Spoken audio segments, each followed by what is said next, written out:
En este episodio platicamos sobre la diversidad sexual, un tema rodeado de controversia social, prejuicios y mitos. ¿Por qué a pesar de las diferencias evidentes de la sexualidad en la especie humana, éstas se han marcado dentro de parámetros rígidos? ¿Cómo vivir la sexualidad dentro de un entorno de respeto hacia el otro y hacia uno mismo? Acompáñenos.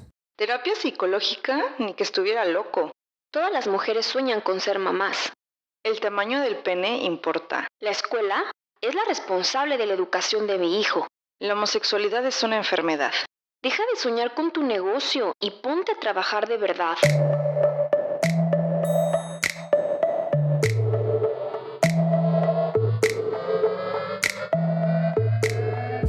Te habla Georgina y Susana Sánchez.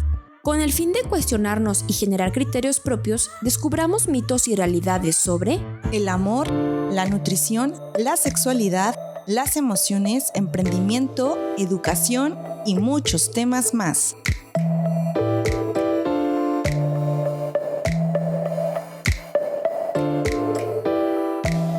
Hola, ¿cómo están? Les saluda nuevamente Geo y Susana, como siempre deseando que se encuentren bien.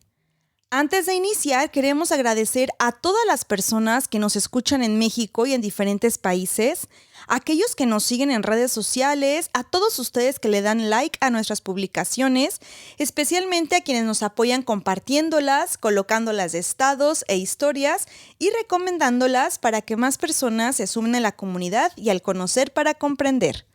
Muchísimas gracias a todas las personas que nos han mandado mensaje directo y que nos han comentado.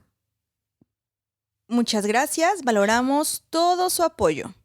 En este 9º episodio platicaremos sobre diversidad sexual, un tema que es fundamental para aprender a aceptar y valorar, reconocer y respetar al otro en el ejercicio de su derecho de expresión sexual, porque la diversidad sexual somos todos. Después de este preámbulo, ahora sí vamos con los mitos que a lo largo de este episodio iremos descubriendo. Mito número 1. Las personas que no son heterosexuales no son normales, están enfermas. Mito número 2. Las personas con orientación sexual diferente a la heterosexual tienen muchas parejas sexuales y son más propensas a tener infecciones de transmisión sexual. Mito número 3. Las personas fuera de la heteronormatividad son problemáticas, por eso sufren discriminación. Cuando hablamos de diversidad, nos referimos a las diferencias que hay entre las cosas, las personas, en general, en todo lo que podemos encontrar en la naturaleza, en la sociedad, en este mundo. De acuerdo con la Real Academia Española, la palabra diversidad significa variedad, diferencia, abundancia, gran cantidad de varias cosas distintas. Ese término de abundancia, Geo, me encanta. Creo que es una connotación de diversidad que abona de manera positiva a la aceptación, al respeto, a la empatía, incluso al cuestionar y romper estereotipos impuestos. Sí, exacto. Y es que entre las personas encontramos diversidad en la manera de pensar, en los valores, en las costumbres, en lo que nos gusta o no nos gusta, la diversidad incluso en el aspecto físico. El color de ojos, los tipos de cuerpo. Y en relación con la sexualidad encontramos diversidad en el sexo, en el género, en la identidad de género, en la orientación sexual y en las prácticas sexuales. Ninguno de nosotros somos igual uno a otro. Entonces, cuando hablamos de diversidad sexual, hacemos referencia a la gran variedad de expresiones en que la sexualidad humana puede manifestarse. Déjenos contarles que la diversidad sexual abarca las sexualidades de diferentes formas, de acuerdo con un momento histórico y contexto cultural específico. Las sexualidades nunca serán las mismas para una época o para otra. Les compartimos algunos datos históricos para que tengamos referentes de esas expresiones y prácticas sexuales que a través del tiempo han sido aceptadas en determinados lugares y épocas, mientras que en otros contextos son satanizadas y castigadas. Sí, por ejemplo, en las culturas antiguas como Mesopotamia, Egipto, Grecia, India, eran habituales las prácticas homosexuales, especialmente entre jerarquías asimétricas, como por ejemplo maestro y aprendiz, donde además de instruir al aprendizaje académico o militarmente, también era necesario formarlo en el aspecto sexual, o entre sacerdote y creyente, o a nivel mitológico entre dioses y mortales. A nivel mitológico, si pueden, dense un clavado a la mitología griega y romana, porque existe muchas historias sobre precisamente dioses y sus amantes mortales. O en Grecia también la historia del batallón de... Oh, ¿verdad? El batallón de Tebas. El batallón sagrado de Tebas. Todos los soldados eran homosexuales. Era un batallón que de hecho creo que nada más en una ocasión fue derrotado por Alejandro Magno. Pero bueno, toda su fuerza que tenía el batallón y toda esa unión que los caracterizaba era precisamente porque se cuidaban unos a otros. Se cuidaban unos a otros y por tener ese amor entre ellos. Sí. En Roma, por ejemplo, también el emperador Heliogábalo se casó públicamente vestido de mujer 2 veces. En la India, el Kama Sutra surge como guía de la existencia y la felicidad relacionada con la sexualidad y el erotismo. Incluye consejos sobre coqueteo, relaciones entre heterosexuales y homosexuales y dinámicas en el matrimonio y, por supuesto, muchas posiciones sexuales. También menciona prácticas sexuales con mordidas, arañazos, gritos, gemidos, golpes y bofetadas eróticas consensuadas. Y advierte que solo deben realizarse estas prácticas entre personas que consideren estas actividades de su agrado. Como siempre, el que sea algo consensuado. Sí, exacto. Y aparte el Kama Sutra explica el arte del amor, la sensualidad, el erotismo, de las relaciones sexuales, justo como una forma de expresión, de arte, de amor, de algo súper mágico. De felicidad. Sí, exactamente. En América, dentro de algunas civilizaciones prehispánicas, se permitía el travestismo siendo parte de la cultura de esa época, y los homosexuales eran considerados como seres especiales o mágicos. En la cultura mexica veneraban a Omoteotl, deidad de la dualidad. Era una deidad generadora y recibidora de lo masculino y lo femenino y se podía expresar de diferentes formas. Mientras que en Europa, en la Edad Media, la Santa Inquisición persiguió de forma constante a las personas con diversidad sexual, siendo torturados y enviados a la hoguera como condena. Y en Inglaterra, en la época victoriana, se penalizó la homosexualidad y se les condenaba a prisión o al exilio, y esto fue penalizado hasta 1967. Entonces, como podemos escuchar, dependerá ese contexto histórico, dependerá de la visión que se tenga sobre el cómo vivir las sexualidades para que en una determinada época sea aceptado y en otra determinada época pues sea satanizado, ¿no? Sí, dependerá del contexto. Y por ejemplo, en la posmodernidad, en algunos países y grupos sociales del mundo, últimamente se ha puesto en tela de juicio la cultura heteronormativa para visualizar una diversidad sexual real, latente y existente, para no encasillarnos solamente a lo que el binarismo se refiere. Sí, y es que la diversidad sexual no es algo nuevo, no es como, del siglo XXI, ¿verdad? Sin embargo, en los últimos tiempos ha tomado mayor fuerza y voz debido a la libertad de expresión. Y aquí explicamos a qué se refiere heteronormatividad, que son todas esas expectativas, creencias o estereotipos de que todas las personas somos o debemos ser heterosexuales. Y que esta condición es la condición natural o la forma normal y la única aceptable. Sí, la única aceptable social, moralmente y religiosamente. Éticamente. La heteronormatividad únicamente reconoce la dicotomía sexual, hombre, mujer, pene, vulva, y todo lo que difiere estos estereotipos se percibe como anormal o como raro. Y para entender más sobre la diversidad sexual, vale la pena explicar las diferentes áreas que la conforman, que tiene que ver, como ya habíamos mencionado, con sexo, género, identidad de género, orientación sexual y práctica sexual. Y aquí podemos pensar, qué lío, ¿no? Es muchísimo rollo esto de la diversidad sexual. Y sí, es algo complejo de explicar, pero justo todos los seres humanos somos complejos, somos diversos y como vimos, nadie es igual a otro, no podemos encasillarnos en un prototipo o en un estilo porque todos absolutamente somos diferentes. Incluso hasta nuestras huellas dactilares, ¿no? No hay nadie igual a otra persona. Tonos de voz, color de cabellos, color de ojos, gustos, preferencias, todos somos distintos. Y comenzamos con la primera área que es el sexo. El sexo se puede entender como el acto de tener relaciones sexuales, pero en este caso no. No. En este caso, al hablar del sexo, nos referimos al cuerpo biológico con el que nacemos, determinado por los cromosomas, por ejemplo, XX cuando es niña o XY cuando es niño, gónadas como ovarios y testículos, diferenciación corporal como por ejemplo vulva y vagina o pene y testículos. También lo determinan las hormonas como testosterona, estrógenos y progesterona. Y esta diferenciación define a una hembra de un macho. Pero existen matices entre todos estos elementos. Por ejemplo, el estado intersexual, que no es 100% macho ni 100% hembra. Este tipo de estados existen y se puede tener cromosomas, por ejemplo, XXY, genitales u órganos internos que no se ajustan a la categoría de macho y hembra. ¿Y qué es parte de la diversidad sexual? Y es algo que biológicamente y naturalmente se da. Exacto. Entonces, el sexo lo definimos cuando nacemos, se define cuando nacemos.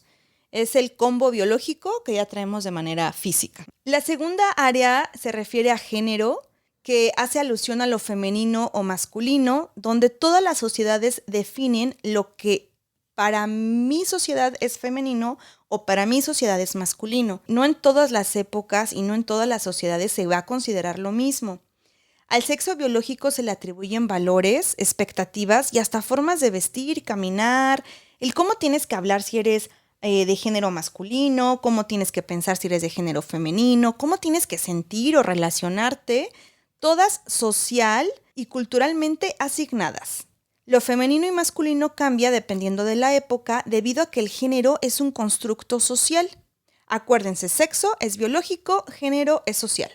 Por ejemplo, para la sociedad de Occidente, un hombre se relaciona con fuerza, el proveer en el hogar, hombría, rudeza, con seguridad, color azul, ¿no? El típico que hacen para... ¿Cómo se le llama a ese tipo de cosas que cuando anuncian que van a tener un bebé? Gender reveal. Cuando dicen... Revelación de sexo. Revelación de sexo, ándale, así te entiendo más, revelación de sexo. Y eso está como muy estereotipado porque si ya es azulito es porque realmente el género va a ser masculino y si es rosita es porque el género va a ser femenino. Ajá. Pero de acuerdo a ese constructo social. Ajá. O sea, no digamos, lanzamos un color rojo o sale un globo con color morado. O sea, no, todo es azul, rosita, porque está muy encasillado en este aspecto cultural. Claro. Y bueno, lo femenino dentro de esta cuestión cultural en Occidente también está relacionado con algo delicado. Exacto. Sí. Con maternidad, actividades dentro del hogar, como la mujer más apapachadora, ¿no? Dulzura, color rosita. Sí, están muy marcados esos estereotipos y justo el género. Y aquí les podemos compartir algo personal que pues es algo que nosotros hemos vivido toda la vida. Nuestro entorno social está muy delimitado lo que corresponde para hombres y para mujeres. Sin embargo, en nuestra familia nuclear, los roles para nosotras como mujeres siempre han sido diferentes o no convencionales a lo que estamos acostumbrados a ver en televisión o en familias cercanas a nuestro círculo, ¿no, Susi? Sí. Porque, por ejemplo, desde pequeñas, tanto mamá como papá nos educaron en hacer cosas y desempeñar actividades de ambos roles de género. Sí. Y el área número 3 es la identidad de género. La identidad de género se refiere a cómo nos identificamos como personas, la vivencia personal de nuestro cuerpo, cómo lo sentimos, cómo lo percibimos, y esto puede corresponder o no con el sexo con el que nacemos. La identidad de género se define a edades tempranas Y de acuerdo a la Academia Americana de Pediatría, para la edad de 4 a 5 años, la mayoría de los niños tienen un sentido de identidad de género. También existe el término de expresión de género, que independientemente de la época en donde nos encontremos, siempre habrá formas muy personales de expresar ese género.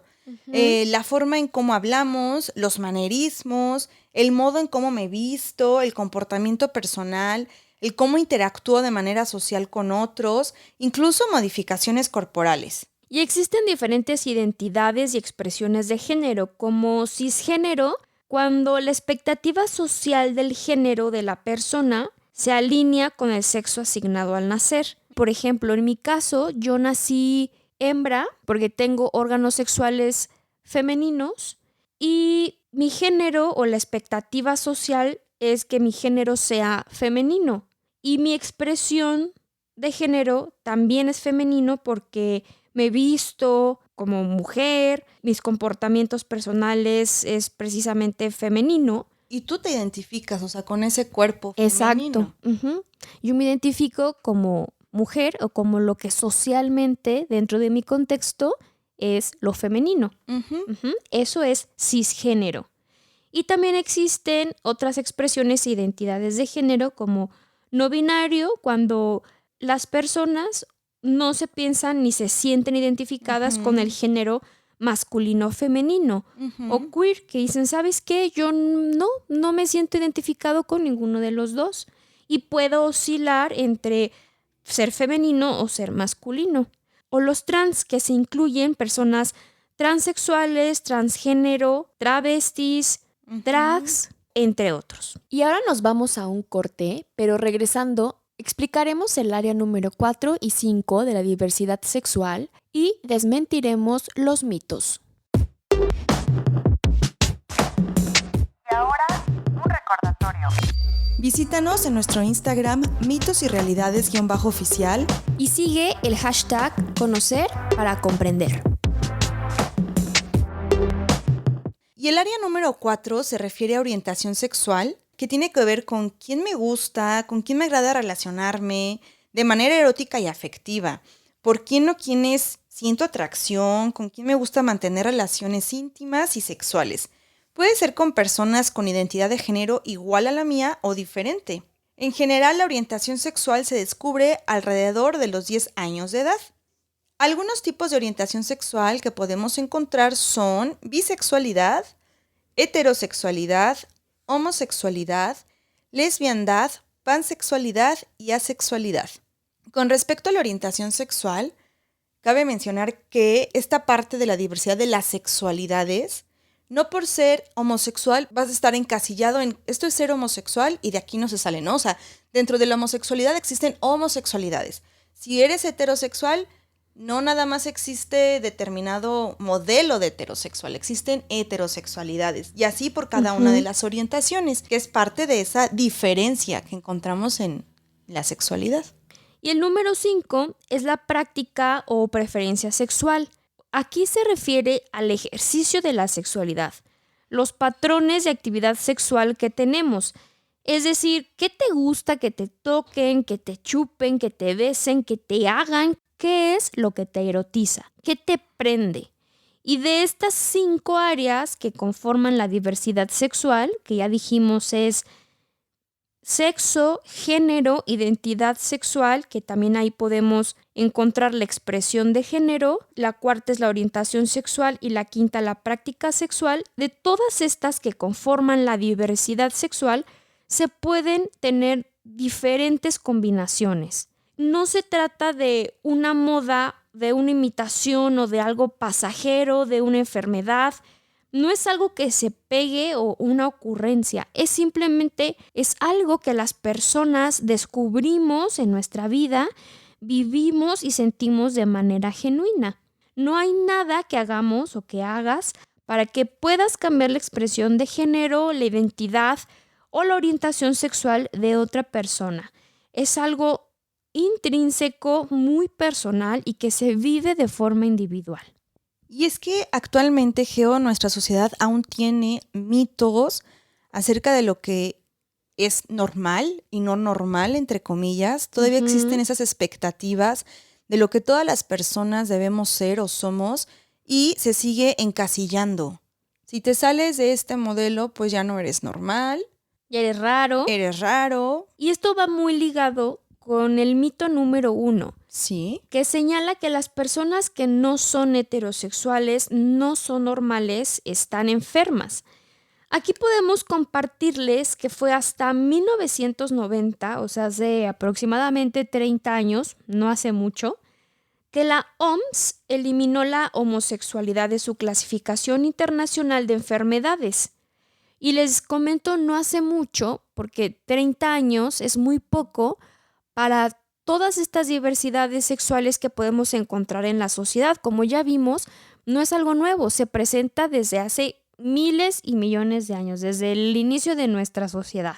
Y recientemente, en el 2018, O sea, sí, más recientemente. sí, o sea, hace 3 años, se elimina la transexualidad de las enfermedades mentales, Ok. borrándola de la categoría de trastorno psicológico. Y esto permite que se deje de percibir la orientación e identidad de género como algo a curar o tratar en las personas, como si se tratase de una enfermedad. Y aunque en varios países, incluyendo nuestro país México, continúan los esfuerzos para corregir la orientación sexual y la identidad de género, esto es mediante tratamientos psicoterapéuticos o terapias basadas en la fe que buscan modificar la orientación sexual o la identidad de género de las personas. Pero, de acuerdo a la ONU, este tipo de terapias correctivas o terapias de conversión O terapias de choque también le llaman. sí, carecen de un fundamento científico, son dañinas porque constituyen una forma de tortura y atentan contra la dignidad y derechos de las personas. Sí. ¿Cuántas veces no hemos escuchado o bueno, no sé si te ha pasado, Susi, pero a mí sí me ha pasado escuchar, no solo una vez, sino varias veces, este comentario de con unos fregadazos o con unos golpes se les va a quitar la homosexualidad o se le va a quitar que le guste vestirse de mujer. O sea, este tipo de comentarios De prejuicios. suceden, de prejuicios.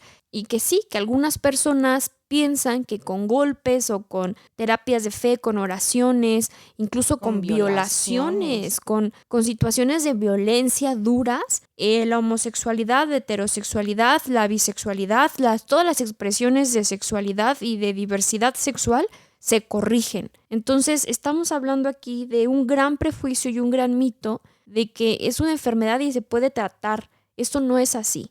Ningún estudio científico ha demostrado que estas terapias ayuden realmente. Al contrario, abonan a la violencia y a los prejuicios, a la no libertad de expresión sexual que todo ser humano tiene derecho. Y a la violación de los derechos humanos. Claro. Y es que los prejuicios sexuales afectan a todas, todos y todes, generando que el estigma y rechazo social esté presente. Las orientaciones sexuales e identidades de género diferentes a la heterosexualidad no son una enfermedad, sino son parte de la diversidad humana. La heterosexualidad está dentro de la diversidad.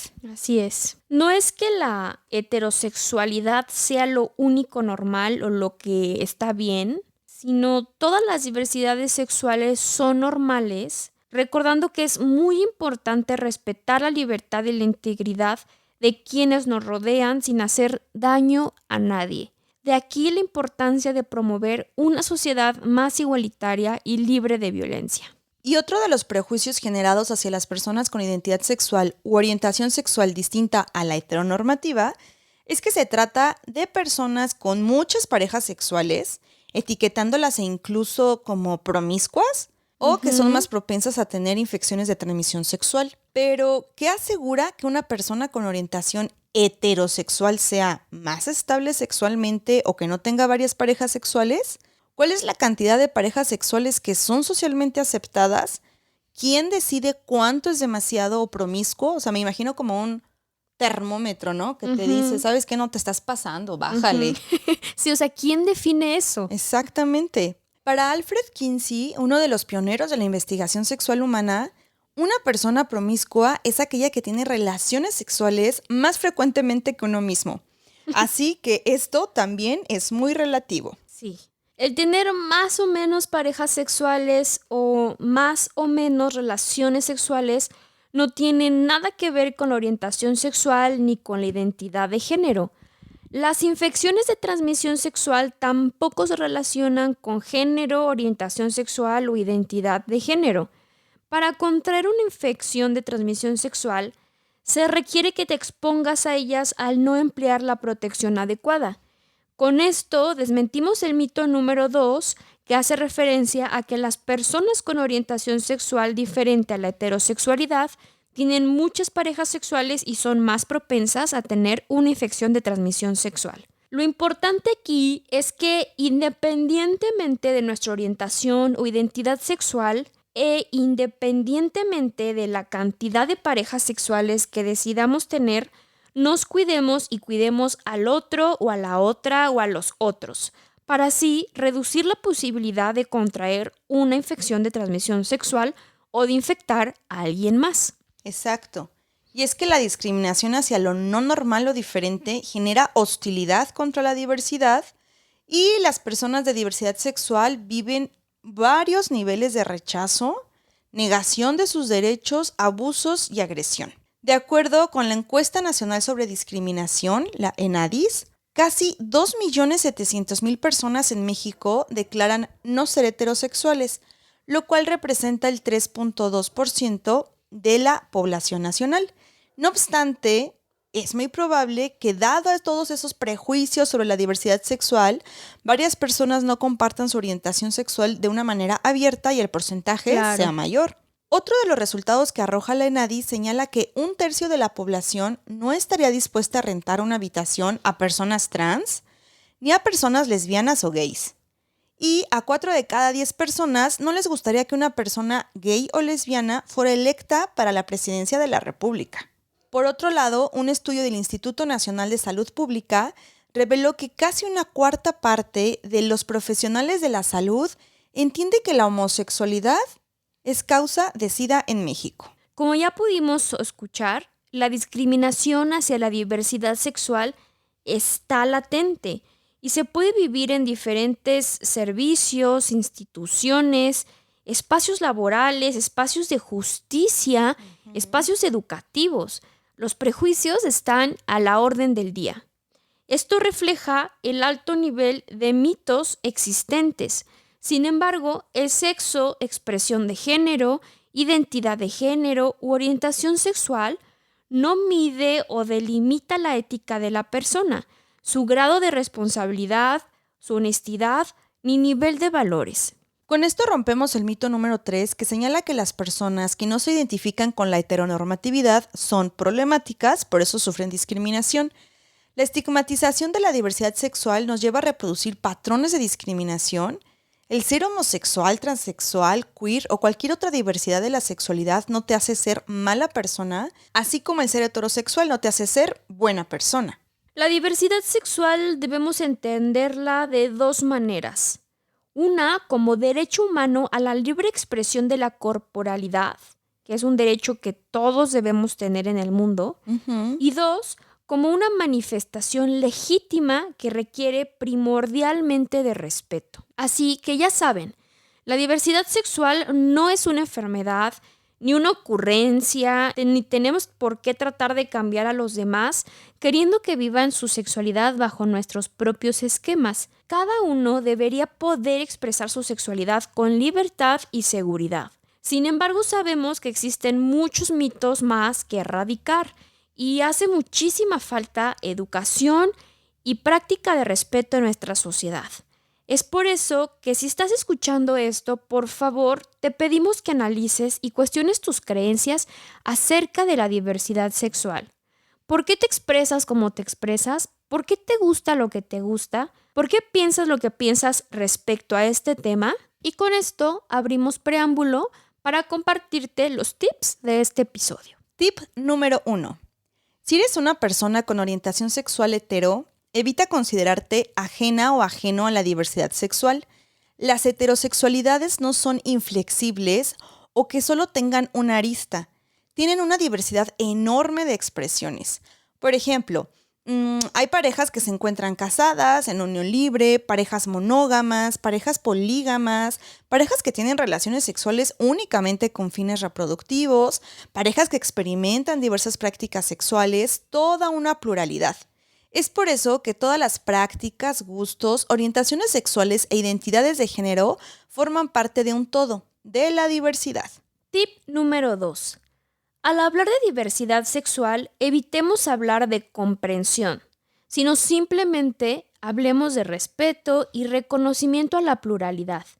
No tenemos que tolerar a nadie, sino más bien conocer para comprender, informarnos al respecto y darnos cuenta de que el mundo no es cuadrado. Tip número 3.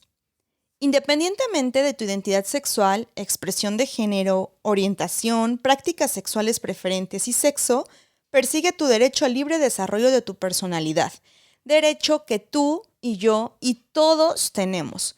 La dignidad de cada uno de nosotros y nuestra libertad de elegir quién queremos ser, cómo nos relacionamos sexual y afectivamente con los demás, es esencial para nuestra felicidad. Tip número 4.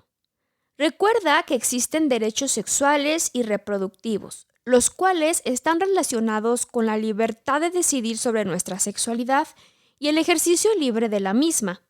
El tener una educación sexual integral libre de estereotipos y prejuicios morales, ideológicos y religiosos está dentro de estos derechos. De aquí la importancia de recibir educación integral desde edades muy tempranas, para promover actitudes positivas y responsables ante la sexualidad. Tip número 5. Infórmate sobre diversidad sexual y conoce sobre la legislación que rige tu país. Tener información precisa sobre el tema ayuda a ampliar nuestra visión y a ser más empáticos. Les compartimos el eslogan de la campaña contra la homofobia de la Secretaría de Salud en México. La igualdad comienza cuando reconocemos que todos tenemos el derecho a ser diferentes. Tip número 6. Evita el rechazo, violencia o segregación hacia personas que no comparten la misma identidad, sexo, género, preferencia u orientación sexual que tú. El tomar acciones violentas y discriminatorias basadas en prejuicios nos afecta a todos como sociedad. Nos divide. Contribuyamos a una sociedad inclusiva, educada y más humana desde nuestras acciones y relaciones con los demás. Sí, como bien lo dijo la sexóloga, la doctora Rina Reisenfeld, que muchas veces celebramos más la violencia que el amor. Cuando vemos que alguien se pelea, echamos porras, grabamos, chiflamos, pero es algo súper contradictorio que no celebremos el amor, sino que más bien solamente juzgamos y criticamos. Sin razón alguna. No es que seamos críticos, sino criticones. Creo que debemos estar más abiertos a esta cuestión de la diversidad, a aceptarla, a dejar de molestar y etiquetar y concebir la diversidad sexual como parte de la vida. Sí, a dejar vivir. Exacto.